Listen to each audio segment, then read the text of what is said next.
আসসালামু আলাইকুম, সকলকে অভিনন্দন জানাচ্ছি নতুন আরেকটি ভিডিওতে। অনেক দিন হয়ে গেল ইট পাথরের শহরে থাকি।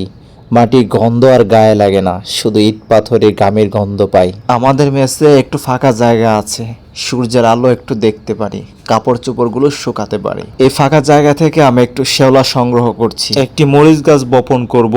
মরিচের চারাটি এই মেসের ভিতর পেয়েছি। গাছ লাগানো আমার খুব শখ। বাড়িতে যখন থাকতাম তখন প্রচুর গাছ লাগাতাম। গ্রাম থেকে ইট পাথরের শহরে এসেছি অনেকদিন আগেই, তবে গাছ লাগানো ভুলিনি এখনো। মরিচের চারাটি লাগাবো টপের ভিতর। এখানে পেয়েছি এই চারাটি। দেখুন একটু পাশটা আমার এমএসের স্তূপে জন্ম নিয়েছিল ছোট্ট মরিচের চারাটি। মেসের চারপাশটা পরিষ্কার করছিলাম, তখনই বেশি আসলো এই ছোট্ট মরিচের চারাটি। ভাবলাম কাজে লাগাই। এই উদ্ভিদকে বাঁচাতে টবের ভিতর বপন করব মরিচের চারা। এই মরিচ গাছ থেকে যে মরিচ উৎপাদন হবে, এই মরিচ দিয়ে মুড়ি ভর্তা করব আর আপনাদের দাওয়াত দেব। তার আগে আপনারা একটু কমেন্ট করুন কে কোথা থেকে দেখছেন। আর গাছ লাগাতে যদি আপনারা ভালোবাসেন, অবশ্যই একটু আল্লাহর নামটি লিখবেন যে আলহামদুলিল্লাহ।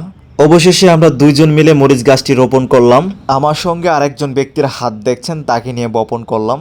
ওই ব্যক্তিকে আপনারা চেনেন, নামটি বলবো আর দেখাবো আপনাদের। আরও বিভিন্ন ভিডিওতে তার কথা বলে থাকি আমি। আমাদের সেই কাঙ্ক্ষিত প্রিয় ব্যক্তি মোহাম্মদ হান্নান ভাই। কথা আর বাড়াচ্ছি না, আপনাকে কষ্ট দিতে চাচ্ছি না। ভালো থাকবেন, সুস্থ থাকবেন, দেখা হবে অন্য কোনো আরেকটি পর্বে।